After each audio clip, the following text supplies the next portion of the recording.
Hello student, welcome AIS academy.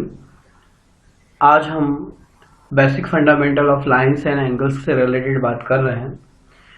जो basic जो है पार्ट है लाइंस एंड एंगल का, जो क्लास 9 से रिलेटेड है, लेकिन इसके अंदर जो फंडामेंटल्स हम आपको बता रहे हैं ये 6 क्लास से लेकर क्लास 9 तक के बच्चों के लिए बहुत यूजफुल है और उन्हें जरूर इस चीज को देखना चाहिए। तो हम चालू करते हैं कि उसके जो बेसिक फंडामेंटल, लाइन क्या है, लाइन की डेफिनेशन क्या है, एंगल क्या है, एंगल के टाइप्स क्या हैं, वो सारी चीजें के अंदर देखेंगे। तो देखिए, सबसे पहले बेसिक टर्म्स की हम बात करें तो जो लाइन सेगमेंट होता है वो क्या होता है? A part of a line which two end points. Line के छोटे से पोर्शन के कोई भी दो पॉइंट्स को हम ले लेते हैं तो लाइन सेगमेंट कहलाता है। अ पार्ट या portion of a line with two end points, उस लाइन के अंदर दो पॉइंट्स के बात करें तो वो क्या कहलाएंगे? आपके लाइन सेगमेंट कहलाते हैं। अब रे क्या होगी? अ part of line which one and point. Line का एक पार्ट जिसका एक एंड पॉइंट होता है उसे हम लोग रे कहते हैं, क्योंकि स्टार्टिंग पॉइंट तो होगा लेकिन उसका एंडिंग पॉइंट नहीं होगा वाली कंडीशन में हम देखें तो क्या कहलाती है? रे कहलाती है। मतलब उसमें कहीं ना कहीं एक एंड पॉइंट आपके पास दे रखा है। Collinear points, if there 3 or more points lie on a same line, otherwise they are called a non collinear. यदि किसी लाइन के ऊपर, किसी सेम लाइन के ऊपर 3 से ज्यादा पॉइंट्स यदि लाई करते हैं तो कोलिनियर पॉइंट्स कहलाते हैं, अदरवाइज वो क्या होगा? नॉन कोलिनियर पॉइंट्स कहलाते हैं। अब आते हैं हम एंगल की बात। मेन क्या होता है कि एंगल क्या होता है? तो two rays with a common end point from a angle. अब इस चीज को कैसे समझे हम लोग? तो देखिए, आपके पास OA और OB दो रे हैं और दोनों का जो एंड पॉइंट है वो O है, जहां पर ये दोनों एक दूसरे को मिल रही है। तो इस तरह से जो बनने वाला एंगल AOB जो होगा वो एक एंगल को डिनोट करेगा, एक एंगल मेजरिंग के अंदर वो आएगा। अब measuring of a angle, angle का मेजरिंग हम किस तरह से करें उसकी बात करें हम लोग, तो हम लोग देखते हैं कि amount of a turning from OA and OB is called a measure of AOB, written as measuring of AOB। A मतलब मेजर को डिनोट कर रहा है, angle AOB। Angle is a measure is a degree denoted by the O। अब देखिए क्या कहा अपन ने कि OA से OB की ओर यदि टर्निंग करके जो मेजरिंग AOB होगी वो क्या होगी? एंगल की टोटल मेजरिंग होगी, और इसको हम लोग डिग्री से डिनोट करते हैं, जिसका सिंबल आपके पास बना हुआ है वो होता है, लेकिन छोटा साइज का होगा और ऊपर की साइड होगा। अब an angle is 360 degree, or 360 degree is also called the complete angle. If a ray OA starting from its origin position rotate about the O in the anti-clockwise directions, and after making a complete revolution is come back to its original position, we say that it has a rotate through 360 degree, written as a 360 degree। यदि OA अपन ने एक starting from the origin से लेके OA एक रे लिया और O को अपन ने सेंटर मानकर एक एंटी क्लॉकवाइज एक सर्कल कंप्लीट बनाते हैं, रोटेट करते हुए। जब सर्कल कंप्लीट हो जाता है तो वहां पर जो बनने वाला एंगल होगा वो आपका 360 एंगल होगा, उसको कंप्लीट एंगल कहते हैं। इसकी मेजरिंग जो होती है 360 डिग्री होती है, और this complete rotation is divided into the 360 equal part. इस रोटेशन को हम लोग 360 के इक्वल पार्ट में करेंगे, और एवरी एंगल या each part of measuring is 1 degree Celsius होगा, 1 डिग्री होगा, सॉरी। अब जैसे 1 डिग्री को हम 60 मिनट बोलते हैं, इसको 60 के ऊपर एक डेज के द्वारा अपन मैनेज करते हैं, और 60 सेकंड जो होते हैं वो 1 मिनट के बराबर होते हैं, और इसको रिटर्न है 60 सेकंड के ऊपर, 60 के ऊपर 2 डंडे के थ्रू अपन बताते हैं। We use a protractor to measuring an angle. हम लोग क्या करते हैं, जो मेजरिंग करने के लिए क्या यूज करते हैं? जियो प्रोटेक्टर का यूज करते हैं। अब आते हैं, देखो टाइप्स ऑफ एंगल की हम बात करें तो इसमें आते हैं right triangle. A angle whose measuring 90 degree is called a right triangle. जिसका मेजरिंग कितना हो 90 डिग्री का हो उसे राइट ट्रायंगल कहते हैं। एक्यूट एंगल क्या होगा? Angle whose measuring less than 90, जिसका जो मेजरिंग है वो 90 से कम होता है तो उसे एक्यूट एंगल कहा जाता है। अब ऑब्ट्यूस एंगल की बात करें तो angle whose measuring more than 90 but less than 180, जिसका मेजरिंग 90 से तो ज्यादा हो लेकिन 180 से कम हो तो उसे हम ऑब्ट्यूस एंगल कहते हैं। अब आते हैं स्ट्रेट लाइन की बात करते हैं तो angle whose measuring 180 degree is called a straight line. Reflected angle या रिफ्लेक्स एंगल क्या होगा? Angle whose measuring in more than 180 is called a reflected angle. और कंप्लीट एंगल हम आप ही पढ़ा है, जो सर्कल से पूरी तरह से कंप्लीट सर्कल बनाते हुए कंप्लीट करता है उसे हम 360 डिग्री का मेजरिंग बनता है, उसे हम लोग कंप्लीट एंगल कहते हैं। मतलब 360 डिग्री का एंगल बनाना। Angle whose measuring is 360 degree is called a complete angle.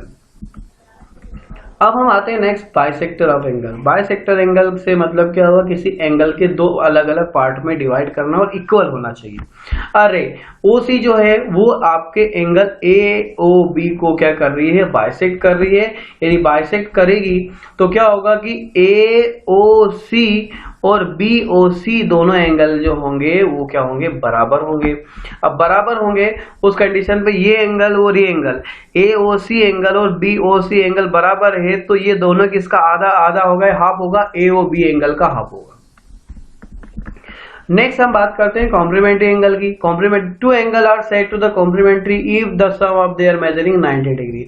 यदि दो एंगल है उन एंगल का सम यदि 90 डिग्री हो जाता है तो हम लोग कॉम्प्लीमेंट्री एंगल कहते हैं।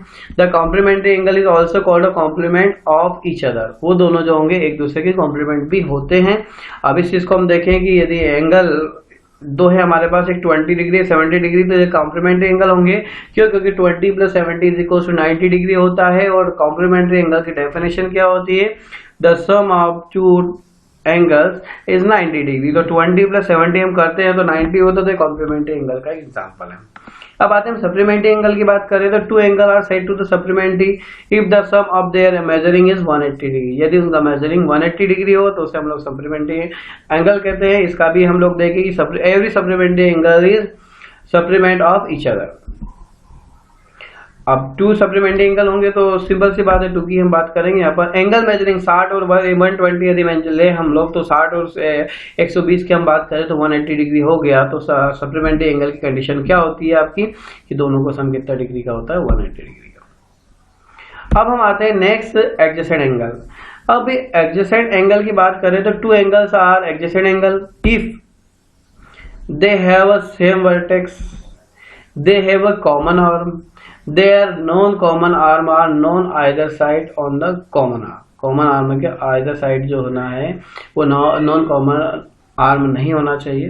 तो इस चीज को हम लोग जो दे रखा आपके पास डायग्राम उससे समझने की कोशिश करते हैं कि AOC और BOC दोनों जो है एडजेसेंट एंगल हैं और इनकी जो सेम वर्टेक्स क्या है O है।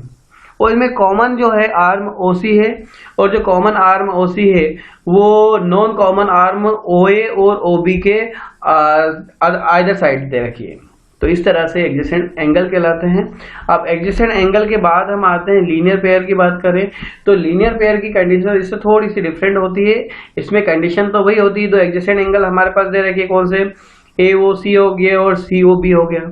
एक लीनियर पेयर एंगल पे बनता है if their non common arm two opposite रे।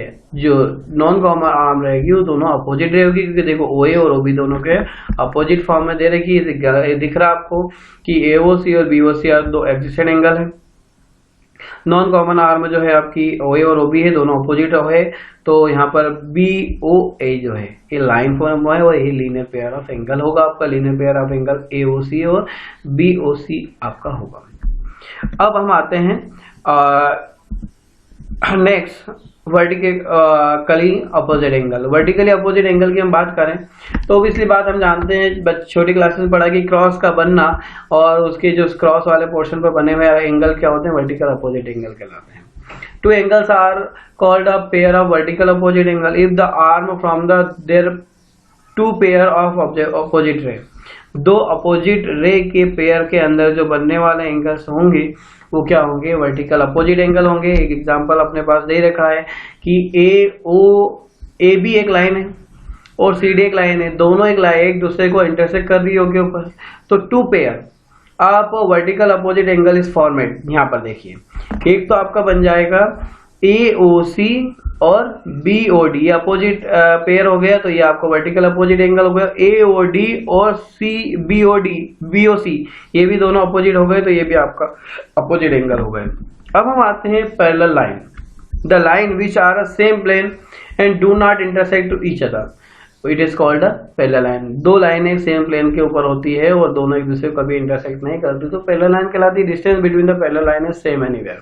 और नेक्स्ट है transfer line, a line which intersect two or more given the line at the distance points is called a transversal line। दो लाइनें दे रखी है, a line which intersect two or more given line at distance points, जो दो अलग अलग line को distance points के ऊपर काटती है और उसे हम ट्रांसफर लाइन कहते हैं। और यहाँ देखिए एल और एम पैरेलल है और पी जो है यहाँ पर एक ट्रांसफर लाइन आपकी होगी। तो आप लोगों ने आज जो पढ़ा है बेसिक फंडामेंटल है, इसको अच्छे से आप करेंगे तो आपका जो लाइंस एंड एंगल्स वाला जो चैप्टर्स है वो बहुत अच्छे से हो जाएगा। तो प्लीज लाइक करिए, सब्सक्राइब कीजिए और शेयर कीजिए ताकि आपको नेक्स्ट अपडेट मिलते